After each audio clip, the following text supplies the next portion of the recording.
Confluences came about because a year ago I was part of a major exhibition at Brantwood in Coniston. The exhibition was called Common Cause, and it was a celebration of the impact that John Ruskin had had on the Japanese Mingei ceramic movement, or Mingei art movement, not just ceramics. 100 years ago, so 200 years after Ruskin was born, 100 years ago, a Ruskinian scholar in Japan called Soetsu Yanagi it effectively began the Mingei movement in Japan based on some of Ruskin's teachings. And I was asked to be the British potter who drew the two different things together. As part of my participation in the exhibition at Brantwood, I wanted to have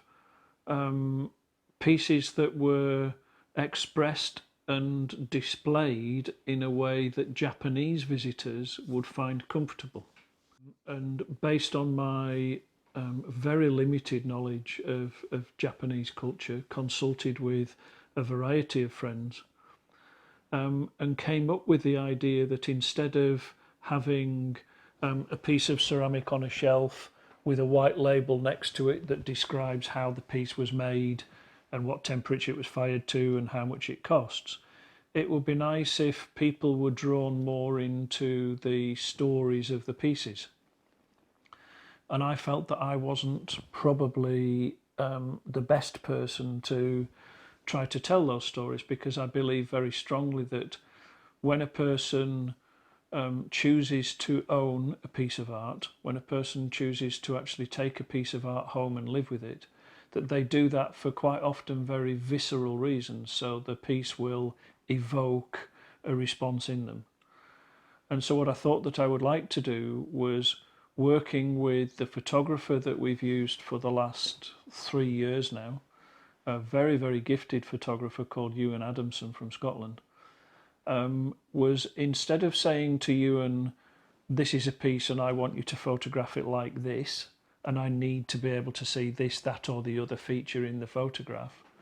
was simply to give the photographer the pieces and say, I want you to portray these how you see them. The idea was that I would see the piece in one way,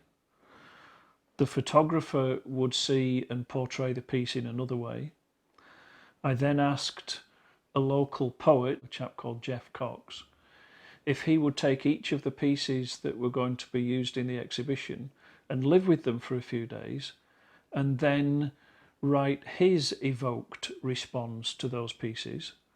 But in his case, I asked him to write it in a Japanese style, something similar to haiku. So just a very, very short 3-line descriptive piece that doesn't say what the pot's made from, it doesn't say where it was made, it doesn't say what temperature it was fired to.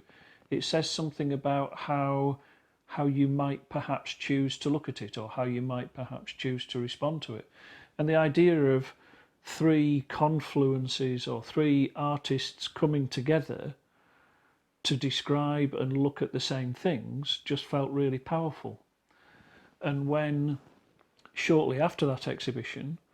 Siobhan and I were offered a joint exhibition at Farfield Mill in Sedbergh, and this was to be our first exhibition where we've shown together outside of the studio and of craft fairs, I thought it would be really nice if our work became more confluent for that show, that we should actually show each of us separately but also coming together and flowing alongside each other.